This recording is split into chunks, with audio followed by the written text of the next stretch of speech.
అందరికి నమస్కారం అండి. యాక్చువల్లీ ఇందాకనే 'పాంచ్ మినార్' అది మూవీ చూశానండి. ఇదేంటి క్రైమ్ ప్లస్ ఫన్ జోనర్‌లో తీశారు ఈ మూవీ. 'రాజ్ తరుణ్' గారికి ఈ మూవీలో కొంచెం స్కోప్ వచ్చింది యాక్టింగ్ చేయడానికి. యాక్చువల్లీ ప్రీవియస్ తన యాక్టింగ్ చూసుకుంటే అంటే నాకు తెలిసి ఆయన పర్సనల్ లైఫ్‌లో చాలా డిస్టర్బ్ అయింది కాబట్టి కొంచెం డిస్టర్బ్ ఫేస్ లాగానే అనిపించింది. ఇందులో కొంచెం ఫ్రీ అయినట్టు అనిపించింది నా పర్సనల్ ఫీలింగ్ ఇది. కొంచెం బెటర్‌గా అనిపించింది. కొన్ని దగ్గర యాక్టింగ్ అంతా బావుంది.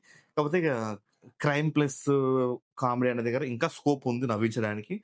బట్ అంత పర్ఫెక్ట్ కాలేదని అనిపించింది నా ఒపీనియన్. చూడొచ్చా అంటే నేను ఇందాక చూసిన మనకి మూవీ చూసాను 'ప్రేమంటే' మూవీ. ఆ మూవీతోని కంపేర్ చేసుకుంటే ఎందుకంటే 2 కామెడీ జోనర్సే. అందుకే ఈ 2 మాత్రమే కంపేర్ చేస్తున్నాను. 'రాజు', 'రాంబాయ్' కంపేర్ చేయట్లేదు. ఈ 2 కామెడీ జోనర్‌లో కంపేర్ చేసుకుంటే మీకు అంతో ఎంతో 'ప్రేమంటే' మూవీ కొంచెం బెటర్‌గా అనిపిస్తుంది. ఇది అంత పెద్దగా ఏం లేదు. నాకు తెలిసి ఇది ఒక మైనస్‌లకే ఎళ్ళిపోతుంది. హిట్ అయ్యేదైతే కాదు మూవీ. ఓకే. మరీ టైమ్ పాస్ అయిపోతే పెట్టుకోండి. ఓటీటీలో గూడా వస్తాయి. అప్పుడు చూసుకోండి. నాకు తెలిసి 'ఆహాలో' దేంట్లో వస్తుంది ఈ మూవీ. అలా చూసుకోవడం బెటరే. 'ప్రేమంటే' థియేటర్‌లో చూసుకోవడం బెటర్ కొద్ది వరకి. అది గూడా 100% గాదు. ఈ ఉన్న ఈ ఈ ఫ్రైడే రోజు రిలీజ్ అయిన వాటిలో మాత్రం ఈ రిజల్ట్ ఉంది. థాంక్ యూ అండి.